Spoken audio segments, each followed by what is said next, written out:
The flag for him at the little brick church on Ellsworth Avenue, and the wind tried to take it twice before the honor guard's hands persuaded it to behave. It was a raw Thursday in late January in a river town in southeastern Ohio, the kind of cold that makes sound travel farther than sense. The man in the casket was Eamon Ridge, a volunteer firefighter and the sort of neighbor who shoveled 2 extra porches without mentioning it later.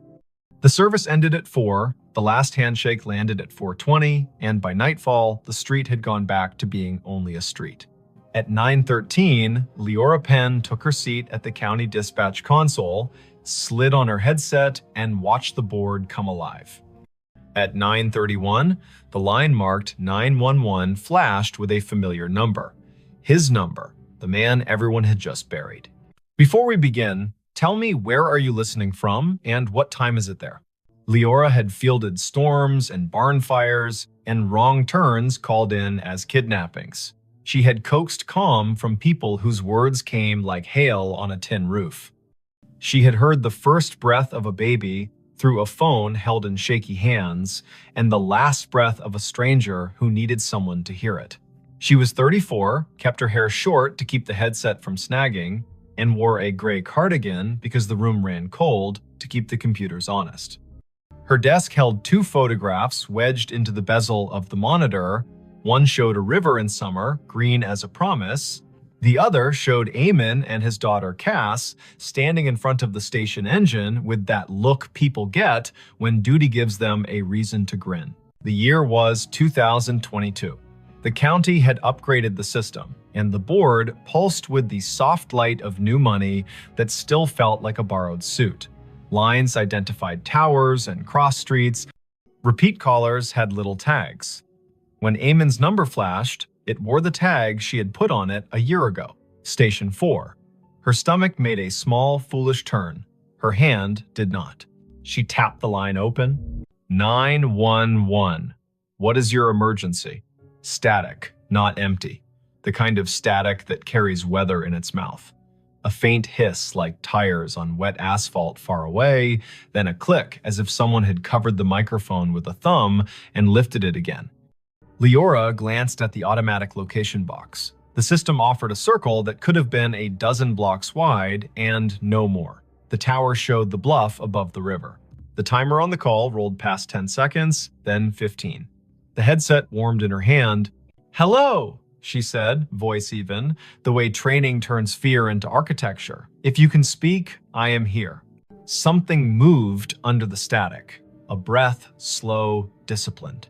The way firefighters learn to breathe through a mask like they are rationing the ocean. She had listened to Eamon for years as he called in traffic stops and barn smokes and mutual aid requests in that unshowy voice he kept, even when the ceiling thought it was tired of being a ceiling. Her throat tightened without permission. The board did not care. It kept time. The night supervisor, Brandt, rolled his chair closer, not touching her cord. He was 50, part-time philosopher, full-time keeper of snack drawers. His eyebrows asked a question he did not give words to. Leora tapped a note onto the incident log with deliberate fingers. Caller number displays as decedent from earlier funeral. Open line. Faint audio. Possible misroute for memorial device. Possible spoof. Monitor. "Eamon," she said quietly, because sometimes names open doors the way keys do. "If you can hear me, give me any sound." The line breathed once more, then found a voice. Not bright, not ghostly, a man speaking like someone who had walked all day and only now remembered he could sit. It said one sentence, 3 words, patient, back door locked. Brandt's hand hovered over the radio mic. Leora nodded once. He paged Station 2 because Station 4 was morning, and Station 2 would show up with their coats half buttoned and their hearts arranged like a team. He sent them to the Ridge home on Quint Street, the small white place with a porch swing that had never let a guest feel foolish for needing to sway a minute. Leora kept her voice on the line. "Back door, locked," she repeated, writing it, hearing it, feeling the way the sentence wanted to be a map. "Is someone inside?" Nothing answered at first. Then a second sentence, softer. "Cass asleep." Brandt's fingers were already moving the way piano players do when the song makes them want to be faster than they are. Officers on the midnight swing shifted their routes without complaint. The medic crew out of town angled their rig toward Quince in case Grief had found a trick that needed medical names. Leora sent a quick text to the on-call clergy liaison because the county did not believe in letting families be alone with what they could not name. "Amen," she said, "steady. We're sending them. Stay with me if you can." The line hissed like rain on a steel roof, and then went quiet. Not the click of a hang-up, the kind of quiet a room makes when a story finally sits down. The call timer rolled to 1 minute 23 seconds, then stopped. Disconnected, the board told her, cheerful as a toy that believes its work noble. Brant opened his mouth and then closed it. He reached for his coffee and decided it was the wrong kind of night for coffee and reached for water instead. Leora sat very still for a moment and felt the way adrenaline stands up in your body and refuses to sit until you give it a task. She gave it the task of listening. The lines danced with ordinary need. A possum in a kitchen. A husband who had cut his hand on a jar. A neighbor who had heard a window break and then realized it was the television. Her hands did their work. Her ear held a room for the line that had gone quiet. Officer G. Park radioed in first. Voice crisp. Tires crunching on salt in the street. Unit 3-1. Quince Street. Back porch light on. Back door indeed locked. Copy request to knock. "Copy," Leora said, hearing her own voice make simple shapes. "Proceed." There are knocks that sound like questions and knocks that sound like the start of a fight. Officer Park knocked like a person who has played in a string quartet. Firm, meticulous, willing to wait between knocks. Leora heard the long, thin silence on the open radio channel that means everyone has decided to breathe in sync. A porch swing creaked, whether from wind or memory. Then Park again, softer. Visual on subject in living room. Teen. Asleep on couch. Television on mute. No visible distress. We are making entry. Park called the locksmith number taped to his visor, because there is always one, and he also called the small cheat that officers inherit, which is to lift the back door on its tired hinges when you turn the key the wrong way. The door opened, a floorboard confessed itself. Park moved through a small kitchen that smelled like heat and spice and thyme. He said, quiet as a blessing, "Cass, it's G, it's me." The girl woke with that rough sound grief makes when it has only just let go for half an hour at last. "Back door," Park said into his shoulder mic. "Locked, now secured." Subject breathing, oriented, tearful, says she fell asleep and forgot the back after the last aunt left. She says her dad would have said it. She says she heard him say it sometimes, even when he was alive, when she forgot. "I'm locking up, then staying here until her aunt returns." The call had been the little bridge a county makes when one house cannot manage all its doors alone. Leora typed. She logged, she breathed. She answered a call about a siren that would not stop on a fire alarm panel, which is a call that can ruin a night or return it to its usable shape. She told Brant she needed 30 seconds, stood up from her console, walked to the stainless sink by the break room door, and washed her hands as if she had been in a kitchen that required respect. At 10:48, the line lit again. Same number. The board did not know how to feel about that and chose its usual indifference. Leora took it. 911. A voice lives inside a headset after a while. The nerves learn routes, the body decides where to keep the sound. The phrase came through low and clear. Basement. Pilot light. She did not hesitate. She sent the fire crew already on Quince next door. She told Park. She told the aunt, who had come breathless from her own house 3 blocks away, that they were going down the cellar stairs for the little square of flame that keeps a winter from doing more harm than good. She heard Cass in the background say, without fright, he always listened to the furnace like it was trying to tell him a joke. Engine 3 called in. Pilot light out. Gas smell minimal. Windows open. Relit. Carbon monoxide monitor registers safe. A firefighter Rowe, who had once done stand-up for exactly 2 open mic nights, and then decided his comedy belonged in the bay with his coworkers, added gently, "Whoever called this in has good ears." The board calmed. The town kept its little noises. The river told the ice what to do, and the ice obeyed or not. Leora's shift slid past midnight. At 1:19, she poured tea she did not want and drank it because warm things are a kind of law. At 1:40, an old man reported a woman knocking on his side door asking for a light, and she sent Park and his partner again, and it turned out to be a neighbor who had locked herself out, and they laughed about solutions and did not mention grief, so it would not be tempted to take that house too. At 2:19, when the dispatch room feels like a lighthouse that forgot whether the bay is wide or just an eager creek, the line lit a third time. Leora did not say amen out loud. She let the humanities teacher voice in her head that once told her names have heft say it for her. 911. This time, the sentence was longer. Not elaborate, not difficult. The kind of sentence men say when they've spent their lives making tool lists. Check the pan on the back burner. Leora's fingers moved before she could tell them to, and 10 seconds later, Park said on the radio that a pan of oil sat glowing on the stove, forgotten by a cousin who had come bearing food, and then wept, and then gone to call another cousin and set the phone down on the porch rail. Park killed the burner, slid the pan onto a cold eye, and said, "Tell whoever's on that line thank you again." She said, "I will," and understood how inadequate that was, and also how there is no better sentence at 2:20 in the morning when a house has been held upright by 2 extra words spoken by a man with no air left to push them. By dawn, the calls had slowed to their usual winter trickle. The board made its little satisfied beeps, the shift change crept near. Leora printed the overnight logs for the lieutenant in charge and set them in the bin with the neatness of a person who believes paper is a form of kindness. She took off her headset, set it on the hook, and let her neck decide it had been a stiff night. On her drive home, the river looked like a sheet of hammered tin under a sky that had not yet decided whether to blush. She stopped at the corner store for milk and oranges.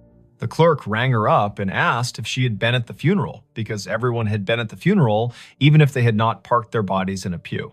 Leora said yes, and the clerk said he had known Eamon since they were boys, back when the river took 2 boys and gave back 1, and how the one who came back had never raised his voice again, unless it was to make a frightened kid laugh in a smoky basement. Leora listened.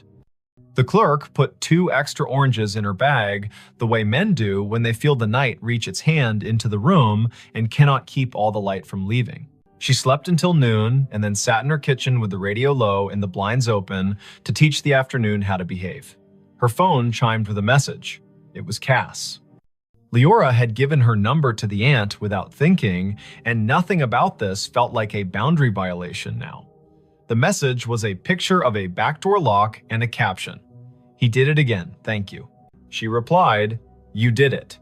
He reminded, "That is a team." Cass sent back a heart in the color teens choose when they mean it and do not want to seem silly.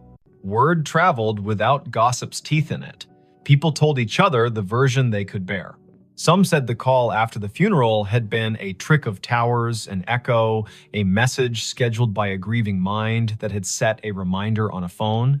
Some said Eamon was still doing his rounds, making sure pilot lights and pans behaved. The chaplain said he did not know the mechanics of it and did not care, that love gets to serve in whatever uniform it likes. The fire chief said quietly to Leora, "If my number ever lights your board and I am not in a position to help myself, send the crew. I will not be offended if you use my name to get them there faster." It is Wannon. The next week brought the kind of snow that erases the edges of things. Leora worked 3 overnights in a row and learned to sleep in squares of 4 hours like a cat. She took a call from a man who had found his wife on the floor and guided him to count and compress, and the medics arrived before the counting rasped the hope out of his voice. She took a call from a woman who had locked herself in a bathroom because her boyfriend had stopped being gentle, and she kept the woman talking about the photograph on the wall while the officers climbed the stairs 2 at a time. She did not think about the line until it lit again 2 Fridays later at 1 in the morning. She kept her voice clean. 911. Eamon's voice came again, thinner, like a person speaking through a scarf. It said, in a tone part instruction and part apology, "Box of matches in the junk drawer beside the oven. Throw them out." She told Park. Park went. He opened the drawer and found a box that had wicked itself damp and mean. He took it to the back porch and soaked it and binned it, and then came inside and wrote a sticky note for Cass that read, "Your dad told on you." She woke to it and laughed in that shocked way laughter has when it has been given back its license to exist. Not every call was that kind. Once, the line connected, and all Leora could hear was faint wind and the hollow tick of a cooling engine, and she understood, without needing the lieutenant's later confirmation, that this had been the night the station bays opened, and Eamon's truck had been driven back from the long, slow procession, and the engine had clicked in that language. Machines use to admit fatigue. Once, the line carried only a sound, like boots on gravel, exactly 3 steps, then the pause of a man looking at a sky he used to know from a ladder truck. Once, nothing came at all. And still, she stayed on the line the way you stay on a porch after a friend has gone inside, just in case one more sentence needs to come out and walk around in the air. Spring loosened the river. April made the churchyard look less stern. Cass finished school with a concentration that made her teachers write small notes on the bottom of her papers. "You have turned into a person who trusts herself." Leora saw her at the station on an open house Saturday, and the girl hugged her the way nieces do their aunts without asking for the right to be related. They stood under the engine bay's great door and listened to the way small kids treat sirens like musical instruments when given permission. Cass said she sometimes still heard it, the way a voice comes into a room without needing to open the door. She said the voice had told her to bring in the porch rug before a thunderstorm that would have flung it across the block. She said the voice had told her to drink water before her stomach had the language to beg for it. "What do you think it is?" she asked, not demanding that it be a ghost or an algorithm. "I think you live in a county where people answer one another when called," Leora said. "I think sometimes lines open from one room to another because the rooms were built that way by love. I think if we say it out loud too many times, the day will get shy and pretend it never happened. And I think your dad trained his whole body to go when someone needed a sentence, and I do not know what training looks like later." Thanks for watching Allen's To Help Pray. Cass nodded as if she had been offered advice about lifting with her legs, not her back. She put her hands on the engine's bumper like a kid checking the pulse of a whale and whispered thanks in the dull shine where she thought it might carry. The last call came in July, on a night that smelled like cut grass and the electric promise of storm. The board was quiet. Brant had his feet crossed at the ankle, the way he did only after midnight when the county behaved. The line lit. Leora took it with the care of a person accepting a candle in wind. 911. There was no static, no breath, only a single word, perfectly ordinary, soaked in a patience she would remember until the last hour of her life. Enough. "Enough what?" she asked. Back straight, pencil ready. The word came again, a thought set gently on a table. Enough.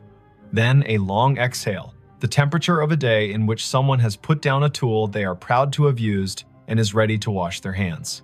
She typed the word. She did not send units. She did not mention it to Brant until the end of the hour, when she said it out loud the way you say a number twice to make sure you got it right. He nodded. He threw a cough drop to her like a baseball, and she caught it and laughed because bodies insist on living. There were no more calls after that. The system reassigned numbers as systems do. The board forgot how to glow with that tag. When Leora sat at her desk and the photographs leaned against the monitor made their steady witness, she still sometimes heard the faint tap of a firefighter's gloved hand on a doorframe, the universal signal for ready. She bought a small, heavy key hook for her own kitchen, put it by the back door, and never forgot again. She found that when she walked past the Ridge place on mornings when she needed to see the river before she could trust the day, she would look at the back door and feel not a haunting, not an ache, but the exact rectangular comfort of a thing that had been understood and done. If this kind of thing ever happens where you live, if a phone rings after a set of shoulders in town have lowered themselves to the work of grief, if a name appears on your console that your heart wants to call impossible, do what Leora did. Answer. Stand in the narrow bridge between rooms, ask short questions with soft edges, send help, write down exact words. The world is made of exact words and the work that follows them. Believe nobody and nothing too hard. Let the river decide what is memory and what is rumor. And when the voice finally says enough, let your hands say thank you by resting them, palm down, on the desk you have kept clean so the night can put its weight there for a minute. And if you are sitting in your kitchen with a back door that gets forgetful, say the date out loud to bring the day to heal. Late January 2022. Early April 2022. The hot night in July when rain forgot its manners. Say the town's name so it will remember it has one. Say Amen. Say Cass. Say Leora. Practice the sentence that saved a pan and a pilot light in a teenager who deserved a house that understood locks. Back door locked. Then lock it, then sleep. The county will keep its watch. The river will balance its own ledger. Somewhere, a dispatcher you will never meet will lay a pencil down on a pad with a line drawn through the last open box, a small, perfect check that means this part of the night is finished and the next part may begin. He found a staircase in the lake it still goes up. He saw it when the wind fell off and the lake lay down like glass, a sudden stillness that made every shoreline detail stand at attention. The afternoon sun had taken a step toward evening, yellowed and steady, and the north cove of Lake Lanier went calm enough to show the bones under it. He cut his aluminum skiff to idle and drifted toward the pale shoulder of exposed clay. There, not random at all, a run of stone steps pushed up from green water and kept going into nothing the shore could explain, even and true, as if they still believed a front door was waiting at the top.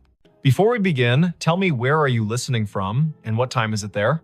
This was late September 2022, after a summer of stingy rain and long afternoons when the heat felt like it had signed a lease. The lake sat northeast of Atlanta, a blue map of drowned hills and red clay coves, and that year it had read its gauge and decided to show some of what history had asked it to forget. Foundations revealed themselves like old teeth. The ghostly lanes of a two-lane road slipped out of the murk and pointed nowhere. Between Bald Ridge and the mouth of 6 Mile Creek, a staircase announced itself and waited for a person with the right kind of attention to see it. Riven Kettering had that kind of attention. 38. A carpenter and part-time rescue diver who liked small engines and the honest work of making broken things carry weight again. He lived in a rental off Pilgrim Mill Road with a dog who had taught herself to sleep through sirens. He was not a romantic, not really. He was the kind of man who listened to what a hinge said when it wasn't being looked at. The lake had been a job and a solace for him since he moved down from the foothills of Tennessee a decade earlier, and on afternoons like this one, he took his old skiff out to idle over the drown. The staircase began 3 steps below the surface, pale rectangles set into the clay, then climbed above waterline, slick with algae, where yesterday had touched and left. 12 risers showed drop. They marched up the bank as if they had no intention of stopping, then continued past where stone ended, the air holding their measure with a confidence that made nothing in Riven's head feel quite steady. He nosed the skiff forward until its snub bow made a soft knock against the lowest dry riser. The hull and the stone talked for a second, low and hollow. He stood, keeping knees loose, eyes at a level where you can decide a thing without pretending it's not, pretending you first. The steps were fieldstone set into a poured bed, careful work from when hands were steadier because nothing had asked them to type yet. He could see where the mortar had let go, hairline by hairline, and where a leaf had chosen to become fossil rather than compost. He stepped out. The rock took his weight with a small, agreeable groan. He climbed, counting aloud the way you do when a rhythm wants to prove it's a law. 7, 8, 9. A wet line at his ankles where he had waded the shallow to push the skiff in.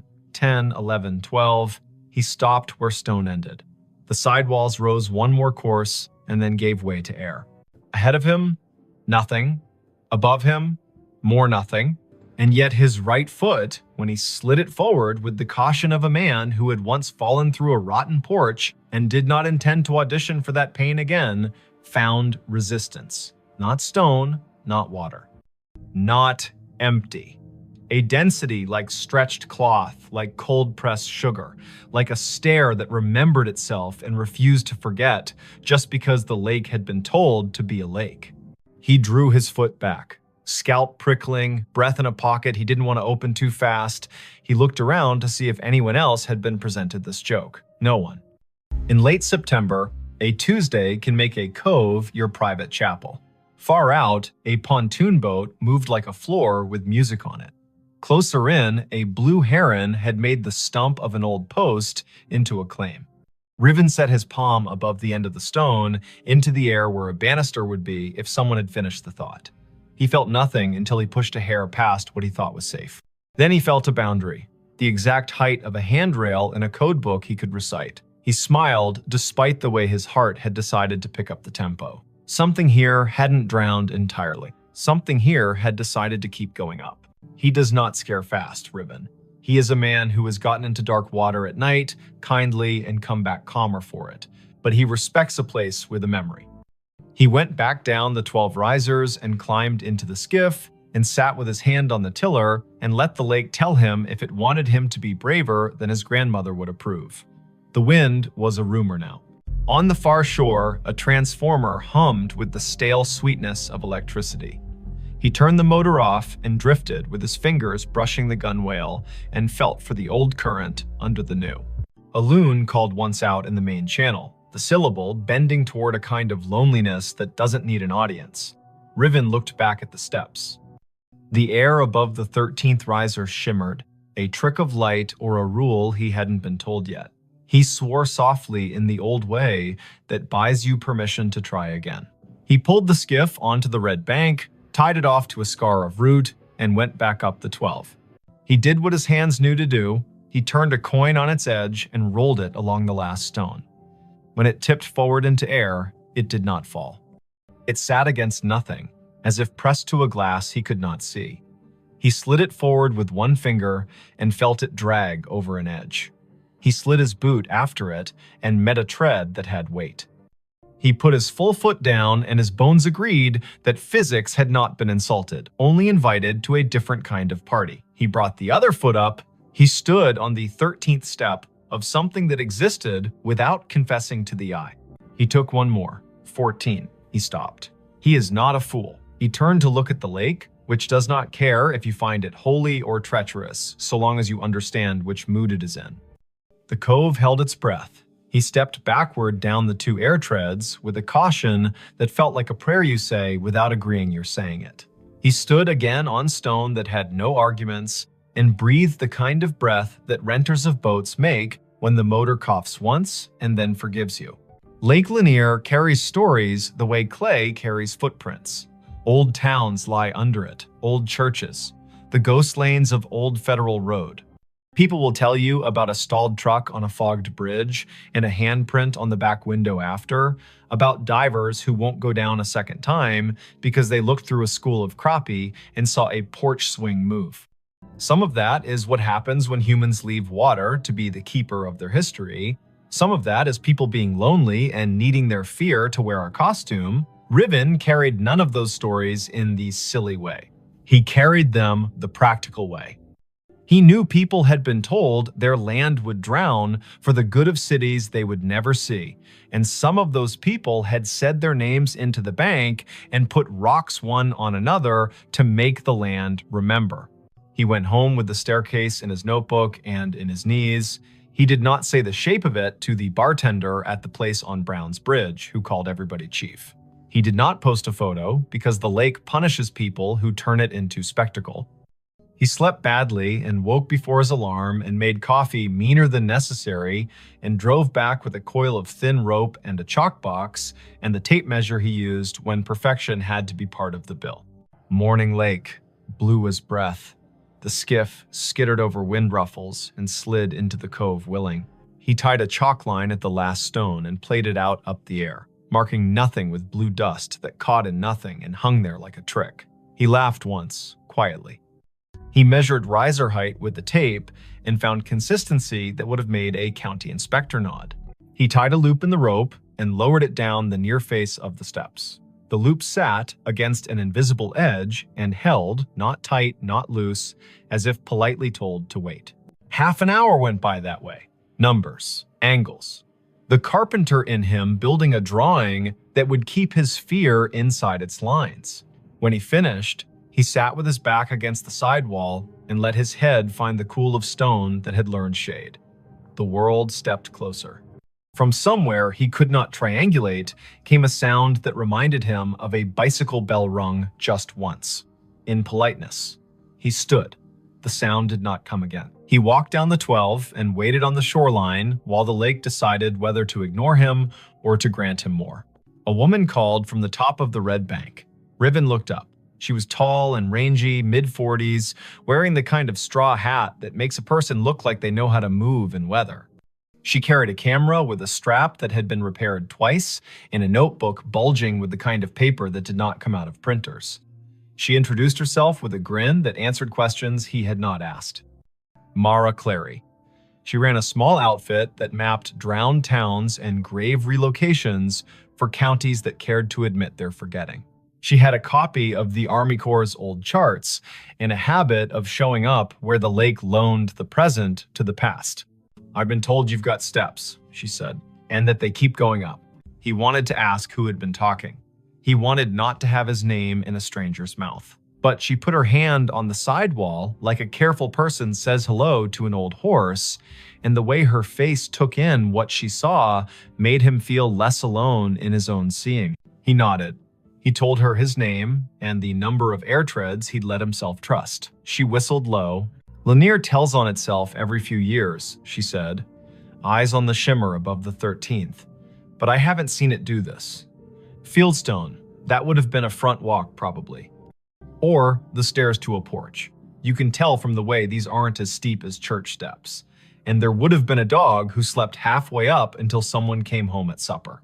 "Everyone says that about any porch," he said, smiling despite himself. "Only because it keeps being true," she said, and laughed like a sound the cove had missed.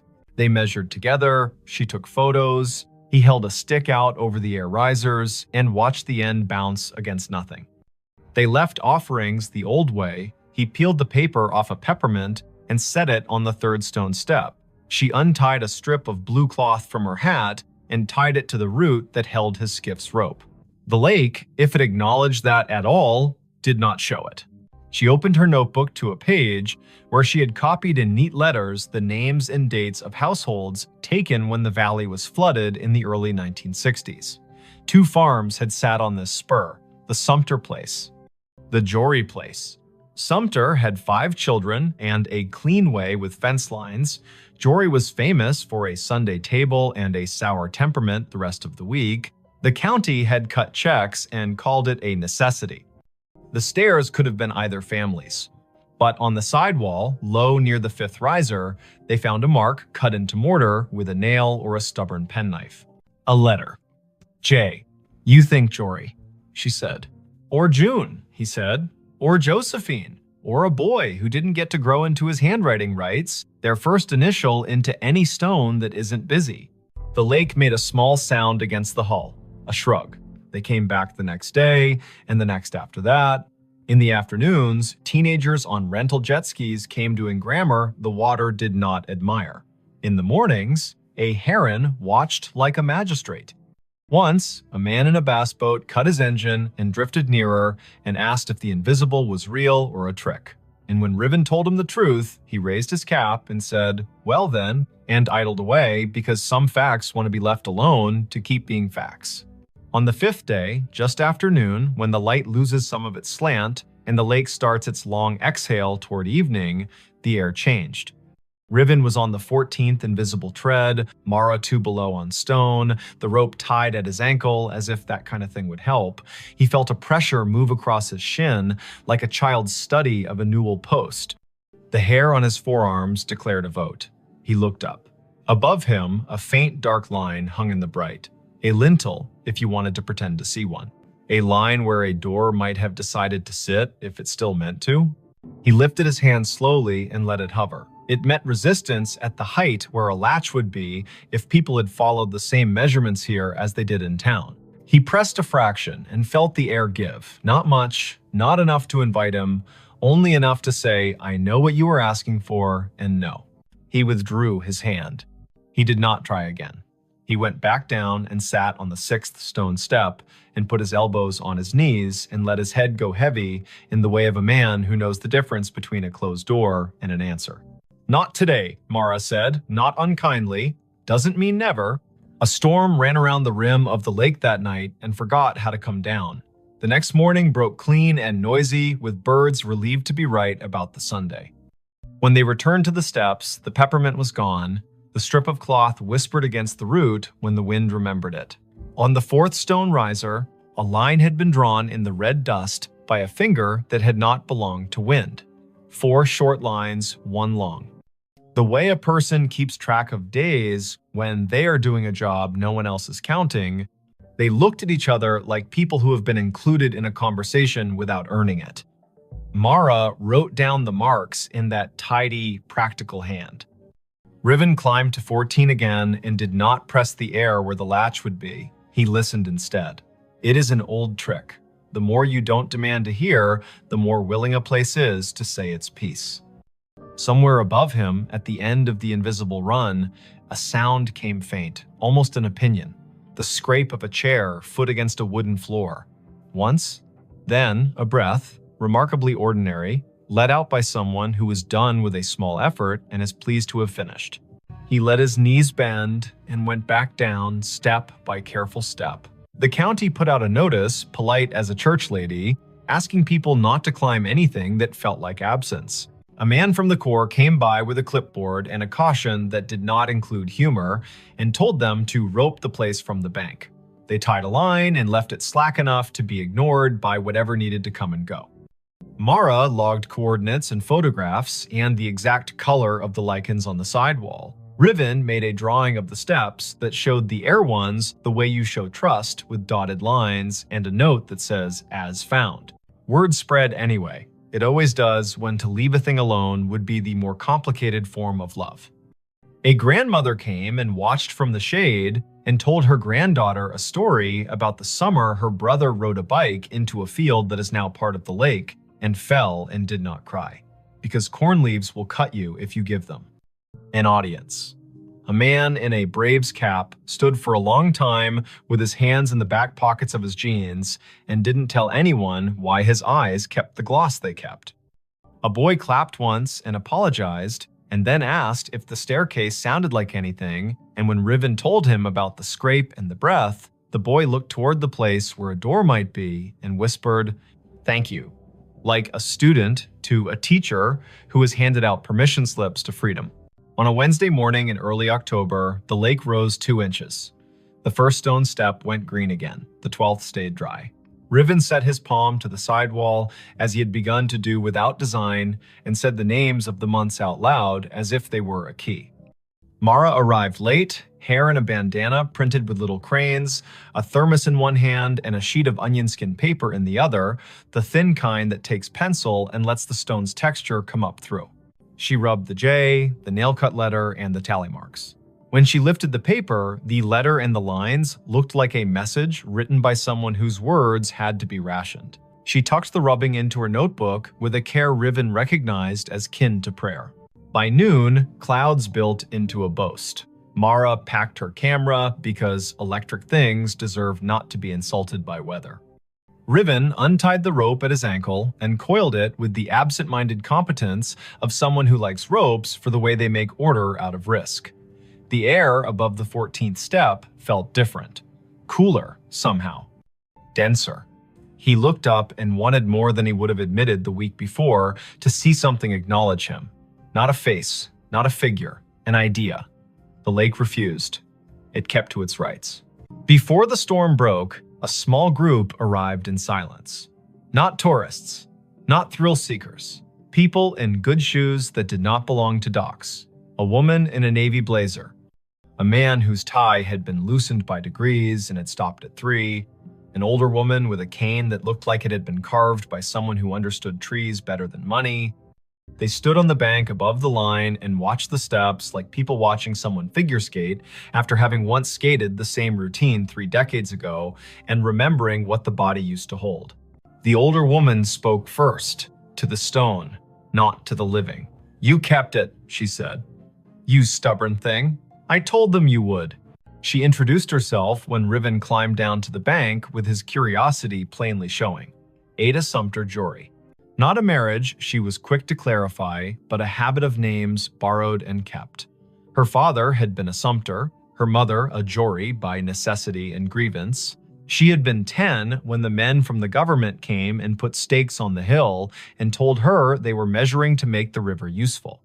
She had been 14 when the kitchen was dismantled and stored in a relative's shed, and the porch chairs were put on a truck without the porch. She had been 15 when the lake finally climbed to the 7th stair and the dogs refused to sleep where they had always slept and had to learn ground new as $1. "My granddaddy set those stones," she said, chin lifting toward the steps. He knew the grade by eye. House stood there. She pointed at the air, ran long that way. Kitchen at the back, where mornings were honest. Stairs to the sleeping rooms tucked in right of the door. He told me we build stairs for coming and going and for waiting.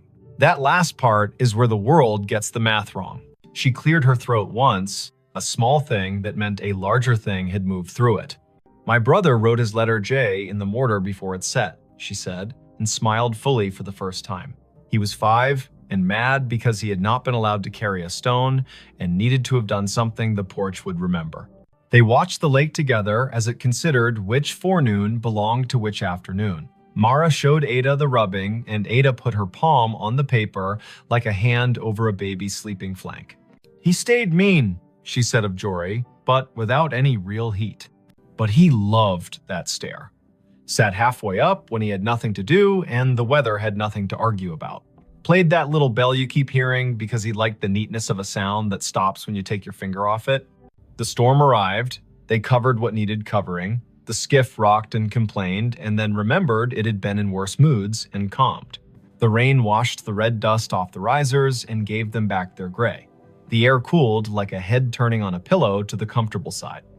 Ada walked down to the second step and touched it like the forehead of a child with a fever breaking. "Enough," she said to the rain, to the year, to the air that had learned to hold treads. In the weeks that followed, the staircase did what durable things do when they decide to belong to more than one story. It kept being itself. The lake rose and smudged the lower steps and then pulled back like a long breath returned. Riven kept coming because he had begun to like the feeling of leaving a place better than he found it by doing nothing but listening the way a well-made chair listens when a tired person sits. Mara wrote a piece for the County Historical Society that began with the sentence, "There are places we drown and places that refuse." Ada came twice more and told the stair her brother's best and worst. And once, on a bright Sunday, when the buzz of outboards sounded like cicadas pretending to be important, she brought a tin of biscuits and left one on the 3rd step because her mother would have called it manners. On a morning in November, the air thin and brisk, frost like pale sugar on shaded clay, Riven came alone. The lake had taken back an inch, the first 2 steps glowed green. He stood at the foot and waited the way you learn to wait when you've been given more than you asked and are smart enough not to get greedy. The wind came off the water and put its fingers through his hair with a familiarity he hadn't earned. Above the 14th tread, the line where a lintel would be shivered and then settled. He put his hand out at the height of a latch and did not press. "Thank you," he said to nothing and to something. He went home and made lunch and fixed a neighbor's sagging cabinet and walked his dog in the long honey of 4 o'clock. He slept that night without the lake climbing the stairs of his thoughts. He dreamed he was sanding a handrail he could not see and woke with the particular ache in his forearm that tells a man he did a good day's work in the world that matters and the one that does not need him but lets him in anyway. If you go out to Lake Lanier on a fall day after a long dry, when the wind has the courtesy to lie down and let the surface polish itself, you can find the cove if you know who to ask and you promise out loud not to bring a ladder. The staircase will be there, stepping up from water into air with the patience of a body that has learned not to argue with time. You can put your boot on the 12th stone and your breath on your rib cage and decide if you will push your foot forward into the space where the 13th waits. If you do, it will hold. Not because wonder owes you, but because someone set a measure here with care, and because sometimes the world keeps an old promise in a new element. Say the year out loud when you find it. 2022. Say the place by its names, Lanier and the valley it drowned. Say the people if you know them, Sumter, Jory. Say the letter on the wall, J. Say the noise a bicycle bell makes when a brother likes attention and the porch has all afternoon. If you leave something, make it small, a ribbon, a peppermint. A finger laid gently in dust to make a line that will blow away with the next weather. Walk back down, let your knees do what they were built to do. Put your hand on the sidewall the way you would on a friend's shoulder when leaving them on their own porch in the dark to listen to the crickets. The staircase will keep going up whether or not your eyes can follow it. It will keep its measure in the air. The lake will rise and cover the lower treads and then fall back and confess again.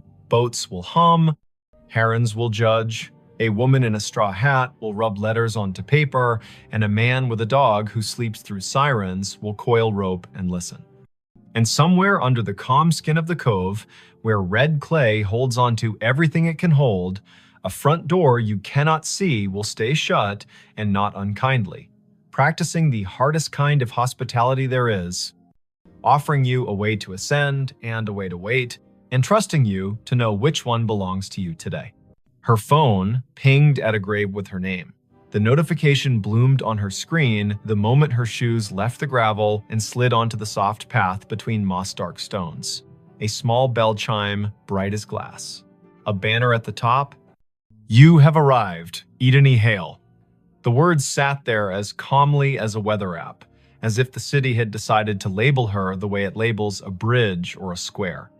The place was Bonaventure Cemetery in Savannah, Georgia. Spanish moss hung in long, steady sentences from the live oaks.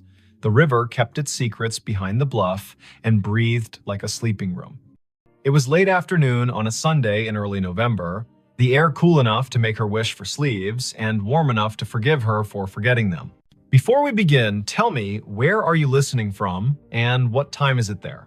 Her name was Idoni Hale, 28. She worked in visitor services at a small maritime museum upriver, the kind of job that made her memorize the angles of ships and the dates when storms came ashore. She liked fonts and quiet, and the sound salt makes drying on stone. She was visiting Bonaventure because her friend Anson had flown in from Minneapolis for a long weekend, and the two of them liked places that let you feel your breath in your mouth. The year was 2021. Phones knew where you were within decent intimacy. Some headstones wore small plaques with codes that asked to be scanned and promised a story. They had parked on Bonaventure Road under an oak that had learned to be older than most houses. The sky was simple, a clean coin of light. The volunteer at the office had given them a paper map and a soft-voiced list of locations worth the walk if you wanted your day to hold. Look for the little angels facing east. Find the section where the camellias keep blooming against instruction. There's a family plot that feels like a room you shouldn't step into without knocking. No one mentioned a notification. Idoni stared at her phone. The banner did not give a location like Section F or Plot 31. It was the same tag her calendar used when she arrived at work or home. You have arrived, Idoni Hale. As if she were a place. As if the grave were her. Anson leaned toward the screen and squinted. He was tall and light-footed, a teacher of high school literature who carried poems in his pockets like receipts. He read the banner and then her face and made a small arranging motion with his hands, the way he does when he wants to place humor where fright is trying to sit. That's a bug, he said, not unkindly. Or a geofence you made and forgot. Did you tell your phone to remind you to be yourself today? She clicked the banner to see where the phone thought she belonged. A map opened, a blue dot pulsed with the steady patience of a small heartbeat. A gray pin sat 100 feet east in a section labeled McAllister. The pop-up bubble above the pin read Idany Hale in the same unsentimental font. She did not have a virtual contact called a cemetery. She had not created a reminder to arrive at her own name. The phone had decided the path curled between stones with dates that made you speak them out loud, because numbers are easier to hold when they come through the mouth. 1873, 1920, 2009. The Oaks leaned as if sold on the idea that the living need rehearsal space. Anson spoke a tour fact about a poet who loved this place and whose plaque visitors touch in a small, quick superstition. Idony nodded because liking facts is a way of staying steady. Her pocket shook again. Another chime, the same banner. You have arrived. Idany Hale. She breathed the way the yoga teacher on the internet tells you to. In through a count of 4, hold for 4, out for 6. They followed the path east until the bluff opened its shoulder and let the wind test their sleeves. The section ahead was a little higher, a little more sure of itself. A plot enclosed by low stone, dressed in ivy, sat beneath a live oak that looked like a table that had decided to grow legs. In the center stood a headstone gray as rain, taller than Idony's shoulder. The name at the top held Idany Hale. She stopped. You might have stopped too. Her name was not common. Her mother had found it in a book of Old English names and liked the way it sounded like a promise made under a tree. She had never met another Idany. To see the letters in this order on stone felt like stepping into a movie where you have lines you did not audition for. Anson's hand found her elbow without a show of it. He had the sense not to say, wow, or are you kidding? He stood with her and let the river finish a sentence neither of them had started. The dates carved below the name were the first clean relief, 1974 to 2014, not hers. A woman 2 decades older, gone 7 years now. Under the dates, a line that read as Keeper of the Keys. The stone carried a small oval of glazed photo, a face with hair tucked back, eyes steady, a glint of a key ring at the edge of the frame. The oval was rubbed to a shine from fingers, the way love polishes small things while refusing to say it is love. On the right-hand corner of the stone, someone had bolted one of the new plaques with its little square of patterns. Scan to learn more. People who love story cannot resist a square that holds one. Idany lifted her phone and let the camera see. A link opened without asking for anything. A page built by a memorial service company bloomed. At the top, the name again. Below, a small biography. A life lived with habits, upright and kind. A childhood in Chatham County. A long run as cemetery sexton. The last line read in a voice that felt like a woman sitting on a step with a mug and a warning and a grin. If you need something, tell the ground. It will tell me. While she read, the phone hummed again. Not a banner this time. A little circle pulsing at the top of the screen, the way maps announce a place with enthusiasm. The circle flashed once, then settled. Idany swiped down to see the source, a calendar reminder with no category. White, titled simply, Arrived. Location, here. She had not written that. The phone, perhaps, had decided the day needed a label, or the small plaque had more to it than the page admitted. Anson said the woman in the photo had librarian eyes. He meant that as a compliment. He pointed at the key ring. He said his grandmother had been a keeper of the keys at a church in North Dakota, and those women know where every grief sits at every hour, the way a night janitor knows which chairs spit gum and which ones sigh. They stood a while. People walked past in respectful silence, guided by a docent's voice that held just enough theater to keep 15 people from wandering into their own daydreams. Spanish moss moved like thought repeating itself. A flake of light rose off the river and fell back as if it had changed its mind about being air. It would have been a good story already finding your own name on stone, a phone that had the audacity to tell you you had arrived, but something else decided to be true. A little tone sounded from the phone, the way sounds do when an app you forgot you had decides to help. It was the noise her AirDrop made when someone nearby wanted to share a photo at inopportune moments. The screen shifted to a dialogue. A file offered to send itself to her. The sender name was a string of letters and numbers that meant nothing. The file name read Keys. Anson leaned in and made his face calm. "Decline," he said gently, "because strangers in public places with quick hands make tricks, and both of them work in museums and have seen every version of the human habit of testing boundaries." She hovered. Decline would be wise. Accept would be a dare. She pressed accept because sometimes you let stories finish what they start. The file downloaded. It was not a photo, it was an audio file, a minute 42 in length. The waveform showed it wasn't silence. She tilted the phone toward her own ear instead of speaker because you don't open a voice in a cemetery loud unless the voice has earned the right.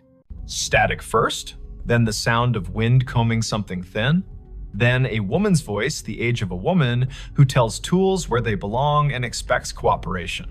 The voice said, "Dry as a towel and warm as a summer kitchen. If you are standing over me, child, and your name is mine, you can help me keep my promises.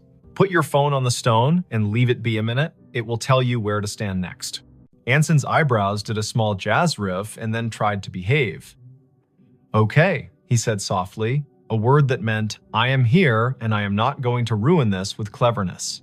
Idani set the phone on the flat top of the headstone the way the voice had instructed. The screen slid into its lock. Her reflection replaced her. The oval photo looked past her shoulder the way old photos always do. She counted in her head as a way to keep the childish fear of being tricked from standing up and knocking the ritual with its elbow. 50, 60, 78. The phone buzzed once, she lifted it. The map opened of its own accord. The blue dot had moved nothing. The gray pin had changed. It labeled another grave 30 yards north with a name neither of them had seen on the paper map. Rosin Hale. A second name. Another Hale. The first name was Welsh and not common here. They went because the day had asked enough times to be answered polite. The second stone stood lower, more modest. The granite, a color you could never find on purpose if you looked in a catalog. The dates were older, 1931 to 1999. The epitaph read, "She kept the gate lighted," and under that, in smaller letters, so faint you could only see them when the cloud put its hand over the sun, a line, Rosine was born. Rosine Idris. She married into Hale and stayed. Tell my niece if she comes through here that I see her when I count keys. I am not anybody's niece, Idani said aloud, and then took a breath because she heard the defensiveness squirreled underneath. I mean, not hers. You might be more people's niece than you know, Anson said gently, a man who had grown up with uncles who weren't uncles and yet were more family than the kind that wears your face. They stood while the wind added a signature to the bottom of the page of the day. The river put its shoulder against the bank and leaned. The phone did not ping again for a while. A cardinal went from one branch to another with the purposeful speed of a person who knows where the parts are stored. A group of teenagers trailed an auntie through the lanes, popping gum in a respectful way, which is a regional miracle. Idani looked up Rosin on the cemetery's database because when your heart gets odd, facts make a braid to hold on to. The database was one of those volunteer-built websites that carry the tone of a potluck where everyone brings a dish so exact it shames you for choosing salad. Rosin's entry was thorough. Born Rhonda Valley, came across with parents as a child, settled in Chatham County, married one Mr. Hale, worked checklist after checklist for the electrical union office, sang alto in church with the patience of an anvil, survived by no children, preceded by older brothers, all gone. Niece mentioned in an obituary in 1999 with no name given. Anson made a sound that meant the story had wiped its hands on his shirt and was ready to cook. The phone chimed once more, now with the tone her museum app uses when a beacon in an exhibit hands you a fact. She had turned beacons off last month because being interrupted by history while in history felt a bit like a stage whisper in a quiet theater. She had not turned beacons back on. The screen read, "A note is waiting." A map pinpointed the little brick building the cemetery uses as a workshop for the grounds crew. A path drew itself in blue between the Hales and the shop, like a string in a child's game. They went, Because keys that ask to be found deserve not to rust, the door to the shop was propped with a cinder block the way doors are propped everywhere when the weather learns to be useful. A radio played a station that chose Old Soul and occasional baseball score updates. No one was at the counter. A bell stood there anyway, the kind that rings a sound like a glass penny. Anson rang it because he likes participating in obvious rituals. A man in his 50s with a badge that read August came in from the back, wiping his hands on a rag that had earned its keep. "You folks need a map?" he asked, then took a longer look at their faces and revised. "Or a minute." "We were by the hailstones," Idony said, and watched the way a man looks when a rhyme finds his ear and tells him it cares. August nodded. "Course you were," he said. "I keep an envelope for that family. Been waiting on who it's waiting on." He reached under the counter, where drawers have learned to hold what should not be lost, and brought up a large yellow envelope with a blue paperclip that had rusted a little by choosing weather. The envelope had 3 words on the front in tidy block letters. For the next Idony, heat went across her face like an honest light. August saw it and stilled. He handed her the envelope the way people hand one another babies, meaning well and moving slow. She opened it with her thumb. Inside, 3 items. A small brass key, old, not ornate, with teeth filed like a decision. A folded sheet torn from a spiral notebook, edges soft with years. And a wallet-sized photo of a woman in a blue work shirt with a name patch and a grin you could feel on your back like afternoon Sunday. The patch read, "Idony." The face belonged to the woman on the first stone. The note was written in blue ballpoint in a hand that pressed harder than paper deserves. It read, "Simple. For the next Idony in this county who can hear me the way a key hears a lock. My niece is out there." She won't say yes to the word niece because words are stubborn. She'll need to open the box in the old mausoleum we keep for tools and favors. The key is for the small door on the left. Lift on the latch while you turn. The box has what belongs to her and me and her grandmother. If she is standing at my stone with a phone, she will know that I know. Don't bring a crowd. Bring one friend who reads instructions with his eyes. Leave the key when you are done. We can count without hands here. "I'm not someone's niece," she said again, and heard how the sentence grew less certain with practice. Her mother's family tree began and ended in a different state. A line of women who told polite lies to spare one another the sharp edges and did their grief in broom closets. Her father had not survived long enough to name distant relations. He had left behind a bent screwdriver and a smell that her body still could find when a day asked. Anson's hand found the counter in a quick pat, like checking for keys as you leave the house. "You don't have to be a niece to be the person meant to do a thing," he said. "But also you might, and it might not matter how that happened." August tapped the counter twice, a habit that sounded like a yes.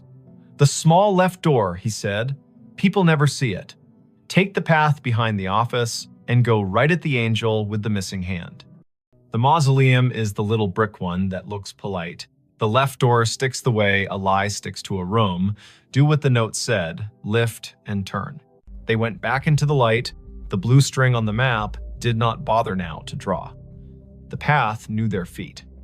The angel with the missing hand stood where the volunteer had said, "Angels stand, face east," blank expression that suggested she had witnessed every century and found nothing quite bad enough to frown at yet. The brick mausoleum waited with that small pride buildings have when they know they are not the grandest on the block, but are the one that does the job without complaint. The left door looked like a panel added later. The brass latch had the smoothness that comes of being touched by people who mean to get work done. Idony slid the key in, the teeth caught, and then thought better of it. She lifted the latch with her other hand and turned. The lock gave. The door opened 6 inches and stopped, ticked by a wooden wedge that had been insinuated